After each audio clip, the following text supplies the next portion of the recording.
time to get back. Now we're on to chapter 13 finally, since now we're back on Earth basically. Regardless, let's do this.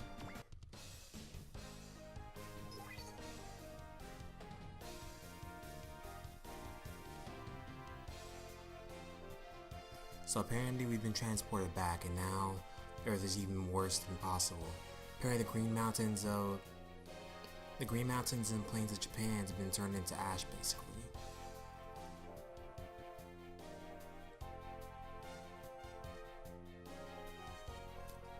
What she points out is the fact that the Jama didn't even do anything that bad 50 years ago. Sorry, wait.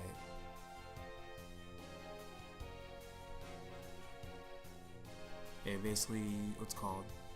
Yeah, 50. Yeah, I suck at speech, honestly. Regardless, 50 years ago, it wasn't that bad. Of course, Kenji's smart and points out she couldn't have been there 50 years ago. But apparently she says she watches this a lot of TV. Which looks like it, honestly.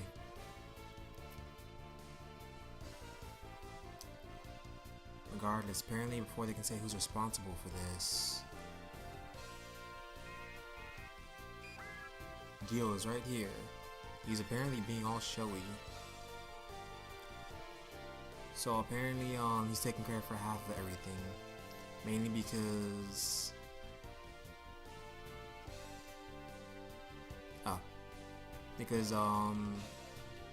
the whole Junior 7 incident happened and all that stuff behind the scenes. So not only was it the Jama Darius Alliance stuff, it was also the Earthlings themselves.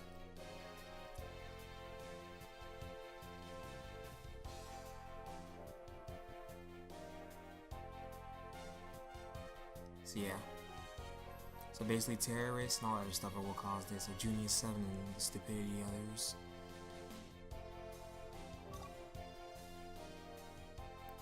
Regardless, apparently he's telling the truth is the sad part.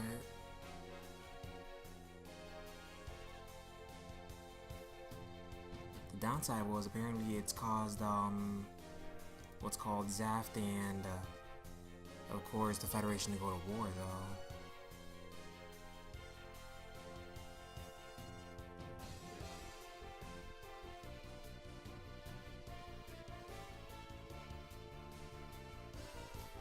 So apparently the damage Zaft is doing as well is doing badly on the whole situation.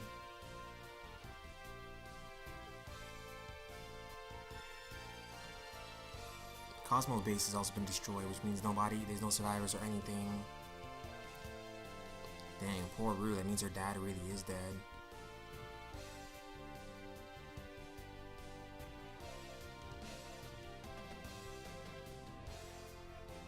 So yeah.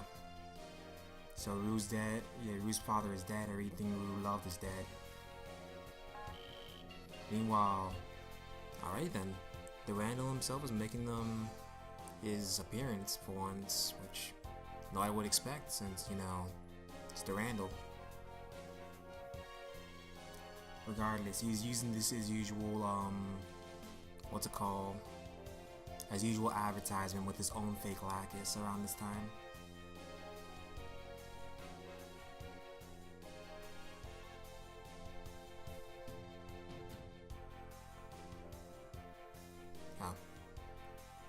So yeah.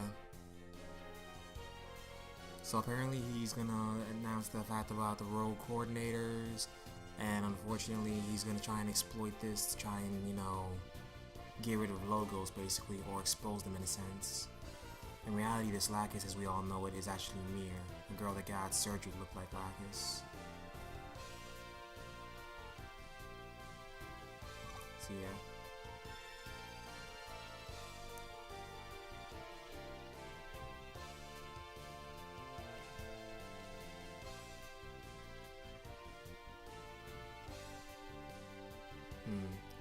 From Mrs. ideas, because Mrs. is a retard, he thinks that the Earthlings are stupid for all this, but yeah. One thing Shizuru is pointing out though is the fact that Lacus is apparently, she was endorsed, that they noticed that what is she doing endorsing the coordinator's version of the war, since, you know, Lacus kind of doesn't want war. He's also been missing since the end of the last war, apparently.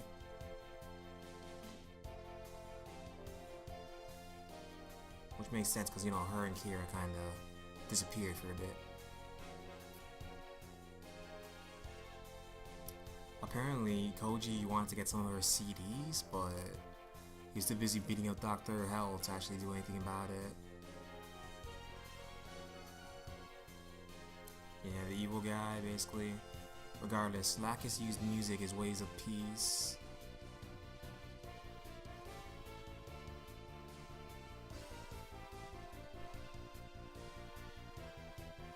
So yeah, one interpretation is apparently her being with Durandal might be a way to try and force peace by killing Logos, which that's not gonna really work out like that.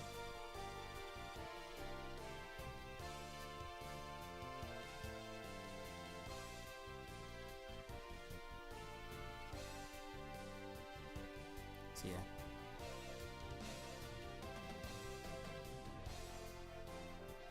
Regardless, apparently what they're saying is Lacus is a very powerful amplifier for Durandal's message.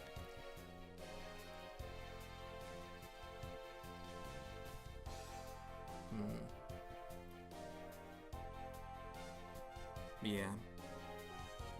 As they point out though, killing Logos isn't gonna really stop anything.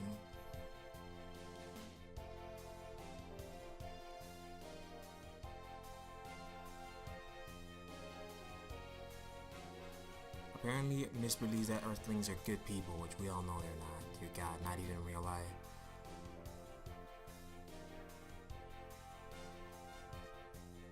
So yeah, apparently there's nothing we can do against the whole situation with the coordinators and Durandal and everything. So what we can best do is apparently just focus on, you know, killing off the aliens.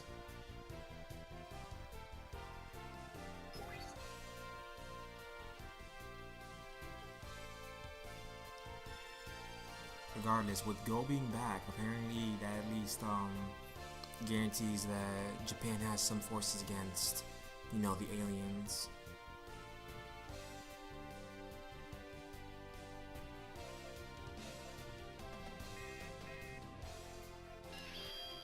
Apparently, as you may know, they want Daikumaru to, what's called, add on to their warmongering stuff.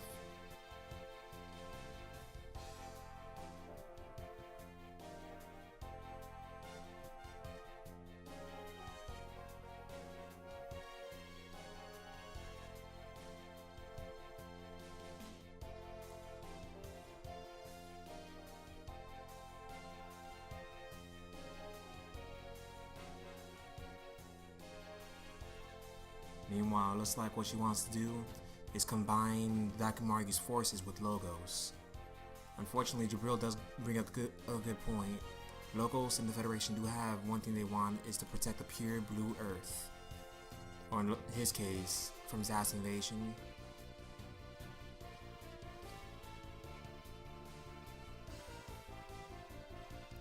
In her case, she points out they don't really have anything to do about you know, the coordinators or anything. So yeah. Apparently they don't really care much about stopping the coordinators, but if there's an alien threat, they'll fight it.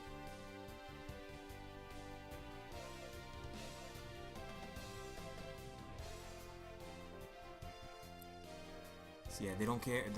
Well, we're gonna join the Federation apparently, but only to fight aliens. We do not care about coordinators really, which makes sense considering they're from a different series altogether.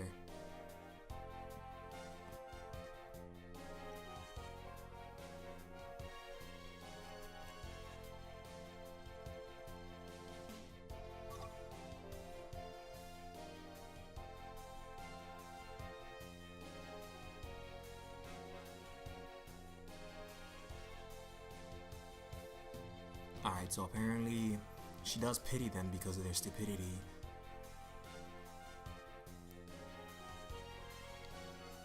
But apparently, as she kind of confirmed, the Dakimaru is apparently about to get attacked by the Federation, or worse, phantom pain.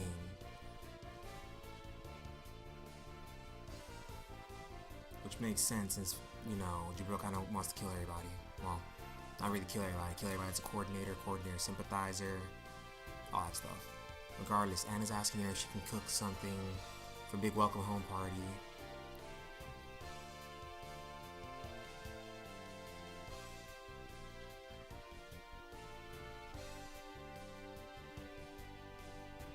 So yeah, apparently it's kind of funny actually that she's saying that might as well just do it for a big welcome back party even though the world's on the brink of ruin.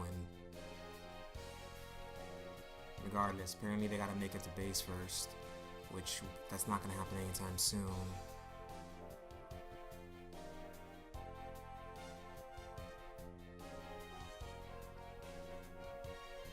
And now we gotta head straight back to Rue, basically.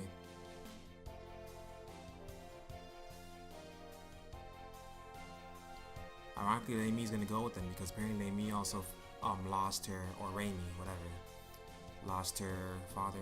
You always gotta make it a Danner base.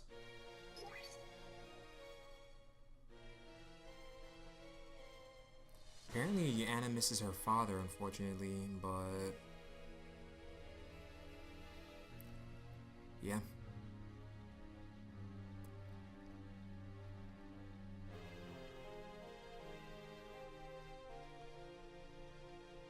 The downside is it's kind of hard, like they're in a new world and everything, so it makes sense. Rue's right there as well, and Rue just lost her father.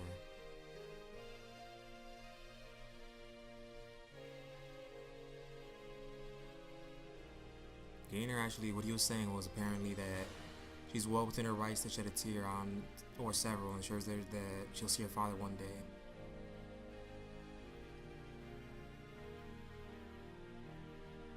Meanwhile, Anna and Rue form a bond about, you know, Rue's father. And then she explains everything about her father.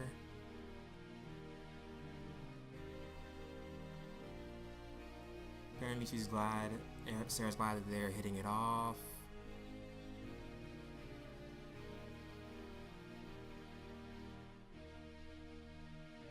Then, well yeah, Gainer's parents were killed in the last time, on the last Exodus. Apparently 27 days was enough for Gainer to be done with moaning and stuff.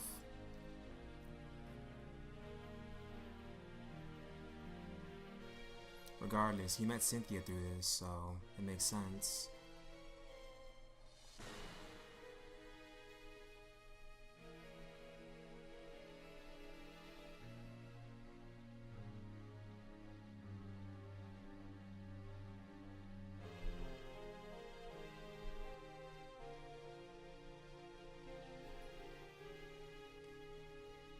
Meanwhile, Rue's just wanting to learn stories apparently, which is kind of cute because of the fact that, well, she kind of lost everything.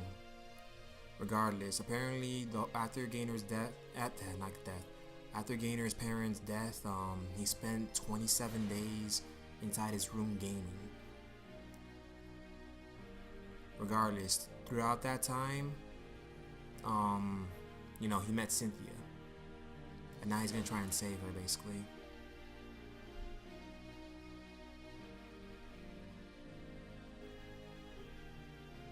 Yeah, he's fighting to try and save Cynthia now, as well as Sarah, but, you know.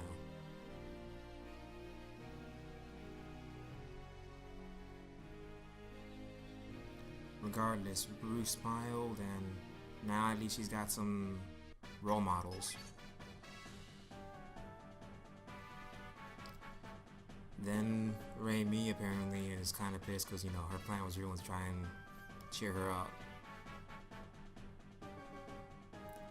And here is our boy Daya, pointing out, like, yeah, no. He's basically telling her to cheer up because, you know, Bruce cheered up. Regardless, they both let her head to the hangar to get ready for the Federation's attack, apparently.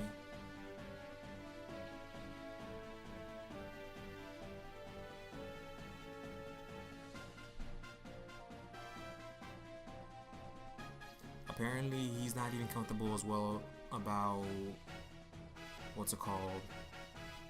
About his own government attacking him.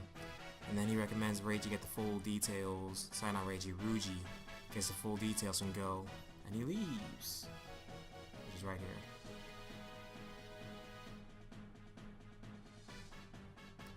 Regardless, Ruji has no idea what's happening, but once the alarm sounds, it's when it's time to fight. That's what he knows. Oh, that had to hurt. Yeah, it's time to fight.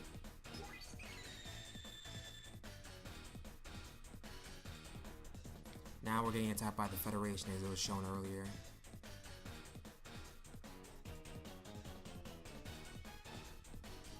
So apparently, yeah, we're getting attacked.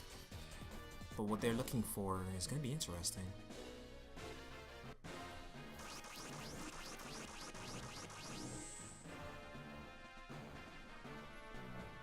So yeah, what they're looking for actually is Dragon Pavilion Dragon Pavilion Island, which is under a hidden veil of electromagnetic cloaking.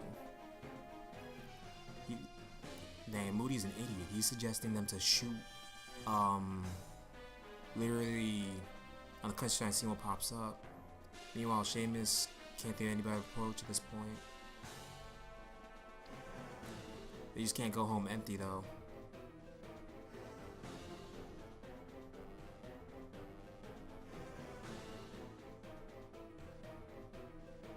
So yeah, we're fighting Phantom Pain now.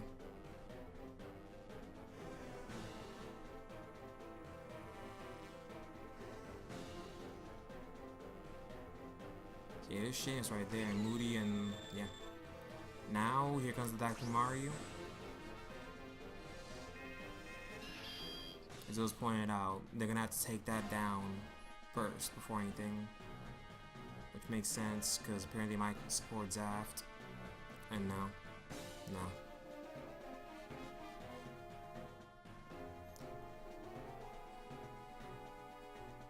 So yeah, we gotta fight him.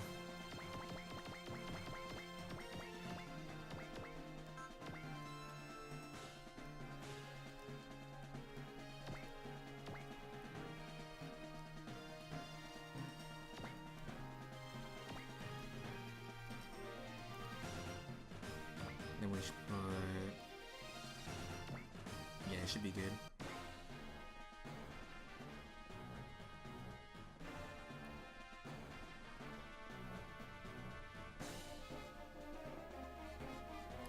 Regardless, they gotta take us down. Ironically, we weren't even their target.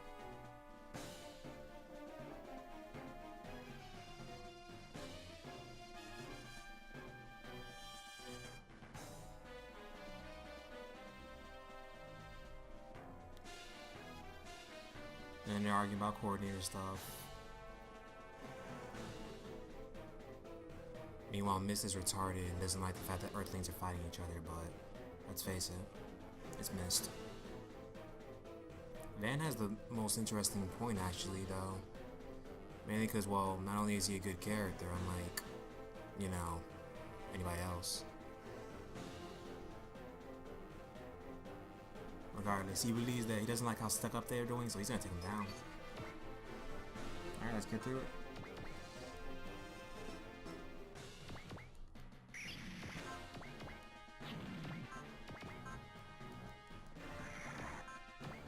This ain't annoying though.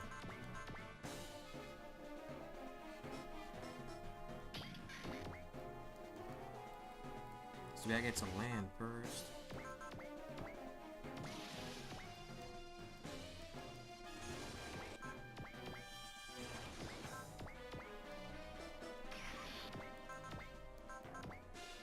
So once we get to land, we can actually start slaughtering them.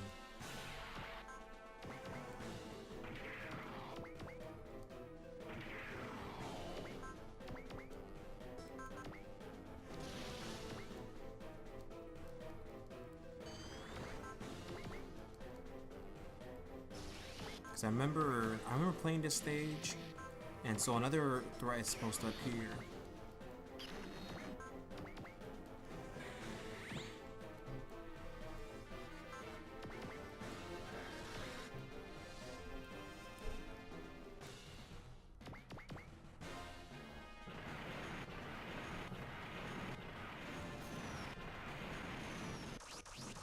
There they are.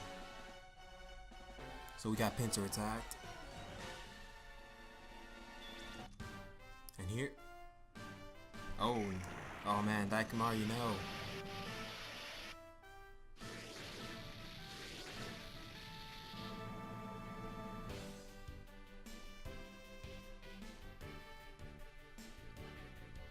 Regardless, we have our random help here. Dang. Kira really wants to kill everybody.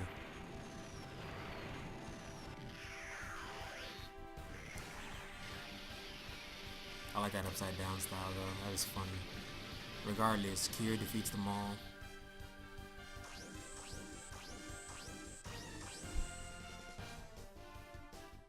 That's the freedom.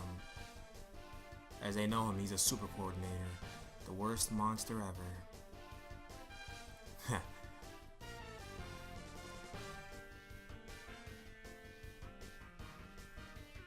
The super coordinator though, which makes sense. Regardless, we also have the Archangel. The Archangel is, you know, the former Federation ship.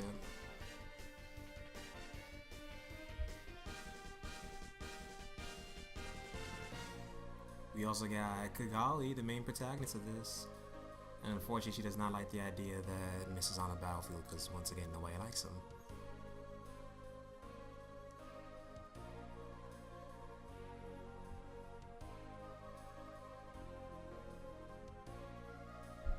So yeah, she of course tries to do the usual orb negotiations thing, which does not work out because, once again, they got coordinators on them. So now it's not gonna work out. So yeah, we gotta kill them all by force.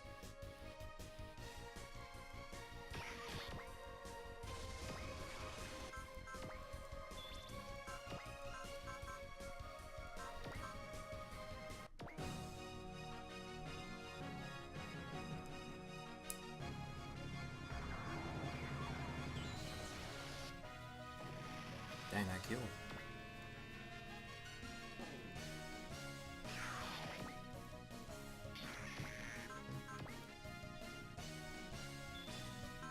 Downside is now they're defending each other. And now that we got our units getting back into land safely now, we should be good, but you never know.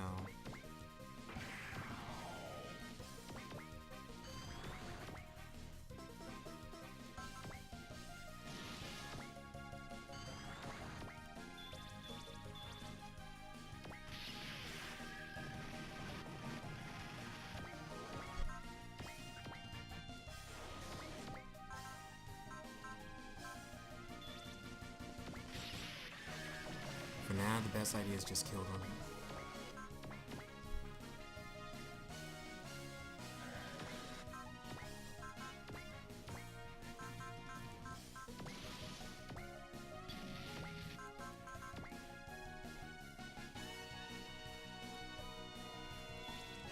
Since Shelly is useless.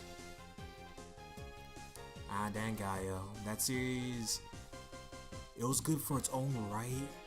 The downside is it just kept getting canceled every time they tried something with it. The original series got canceled after like 3 episodes. That sequel series got canceled, etc. So it technically doesn't really have much of an end yet.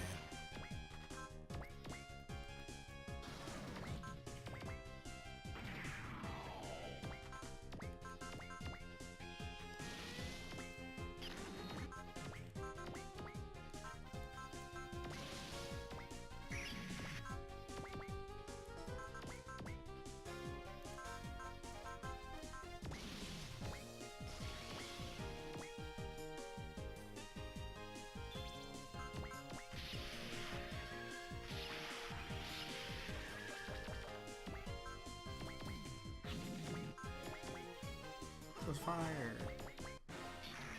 Yeah, if I remember correctly, actually, Dangaio itself appeared in the Compact 2.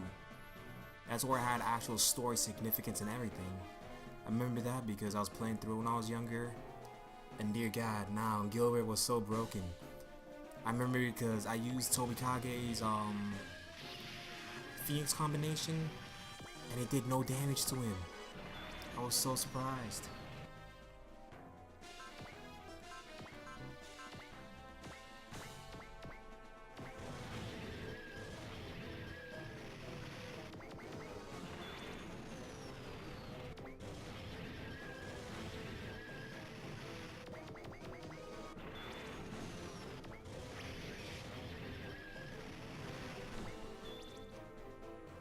Dang.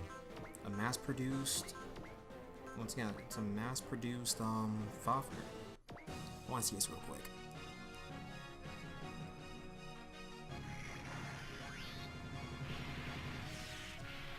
Honestly, I do wonder, like, what is these guys' paychecks that's pilot those things?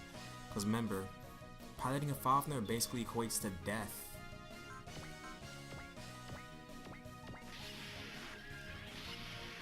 Ouch.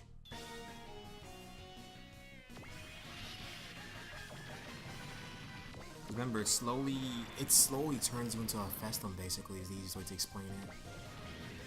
Of course, that at times, if you look at the movie and the second season, that might not be much of a bad thing. But you know what I mean.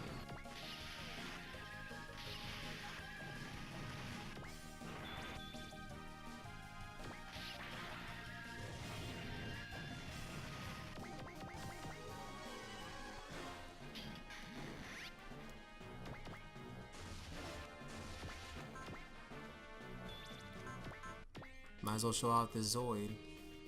I do wonder though, one will, because it did good in Operation Extend.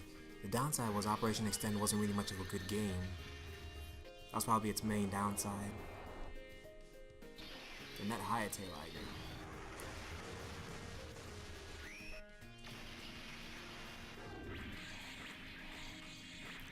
I do wonder though when we'll get a battle story OVA, because, well, the more interesting thing about the Murasame Liger is the fact it doesn't, how should I explain it? The Liger Zero, the Blade Liger, almost every Zoid has a history in the battle story because it was used in war.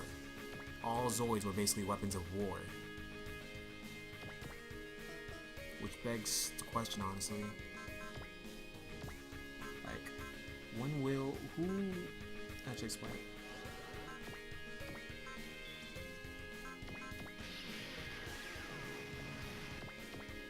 Anyways, like, kind of begs you to ask, who is really gonna be, you know,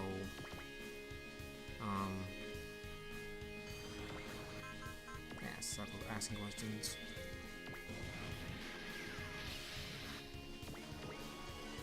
But anyways, like, what are they gonna do about the Murasame Liger if they were to ever animate the battle story? Because once again, it doesn't have a known, not much of its history is known. But I did like that how the battle story kind of, you know, explains basically the origins of most Zoids, including like the Liger Zero and its different formations and stuff.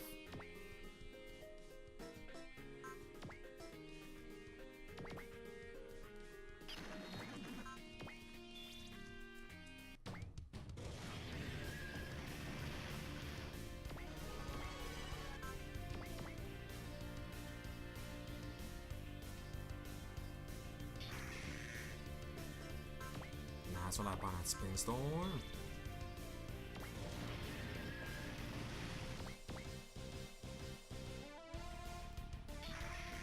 Now we move.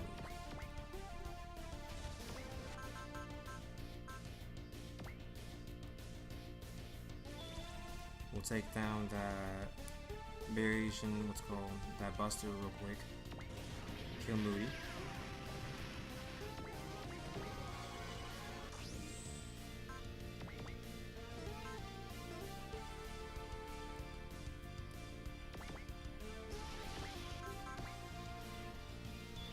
Then we're gonna try and kill Best Girl.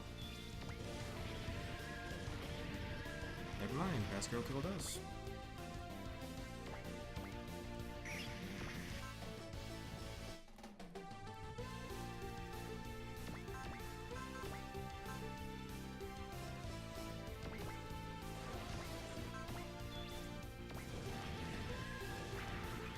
And then after this is when the actual thing comes out.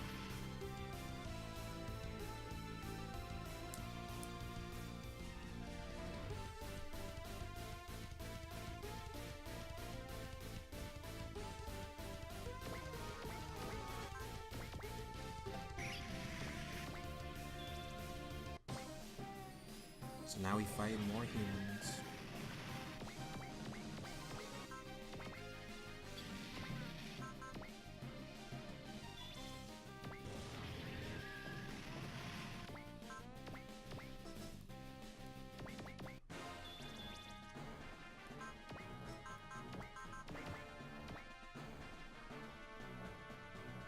Don't really do much, it looks like. Downside about these models of Fafnir is, once again, he upgrades to the Mark Elf later, so it's kind of useless. Dang, he does do some good damage though. And of course he misses Shelia, even though she's useless. And he's bailing us. Huh? Why does it have 0? Oh, because she's underwater. No offense, real robots suck underwater.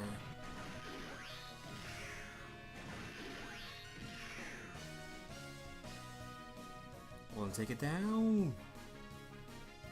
Counter cross. I do like on how the new Guy King is more. How should I explain it? It's more dynamic and more of a traditional super robot. The sole downside I could see is it doesn't really have the intimidation factor that the original had. That's just my opinion of it, honestly.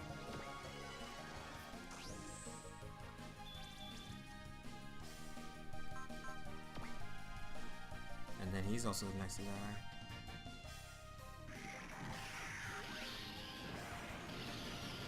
That Vertibuster. I think that's what this one is, the Vertibuster.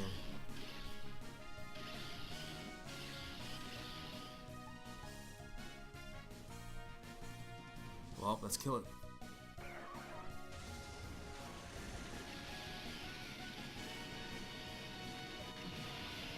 Yeah.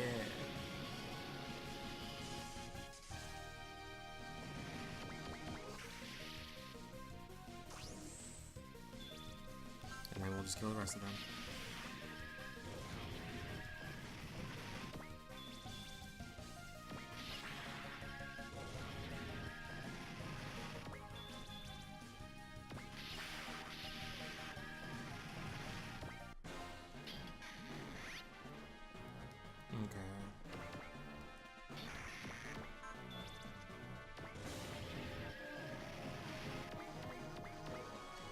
And there's the last thing right there, Savan.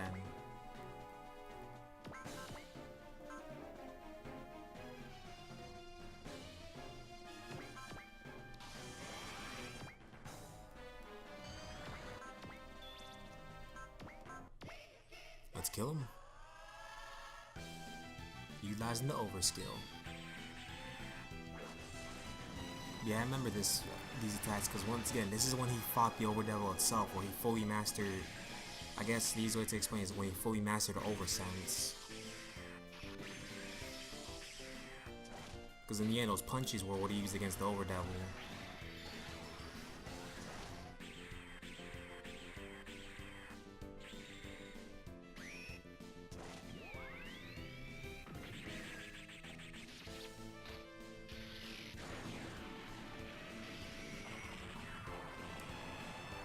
That's game.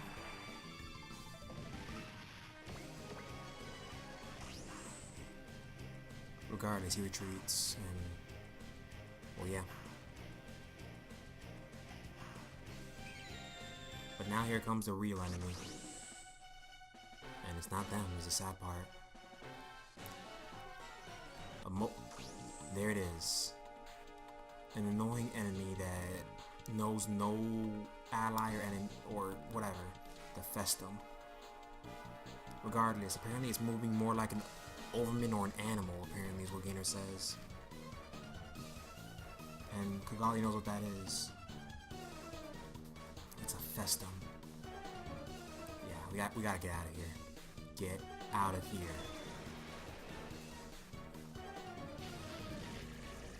As you notice, what it's doing to the Phantom Pain mechs is, yeah, they're done.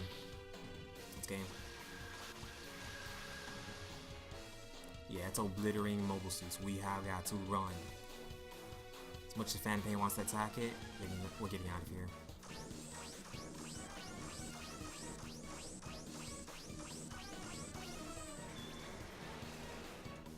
And then it kills them all. Because these guys are idiots to not run when the heroes run. Regardless, the Festum are apparently specters from the past, so these words explain it. Apparently, not many people knew about them. Basically, anyone under 30 knows them as frightening images in a textbook. Apparently,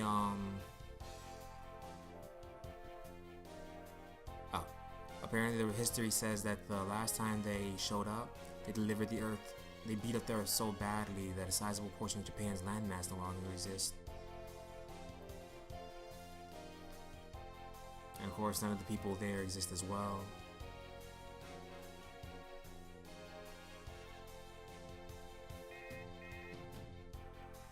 Regardless, the Archangel's here.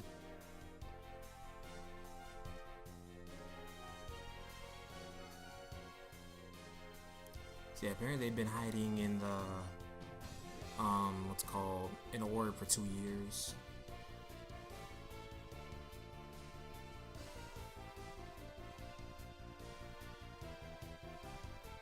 Ironically, in this game's case, they only came out.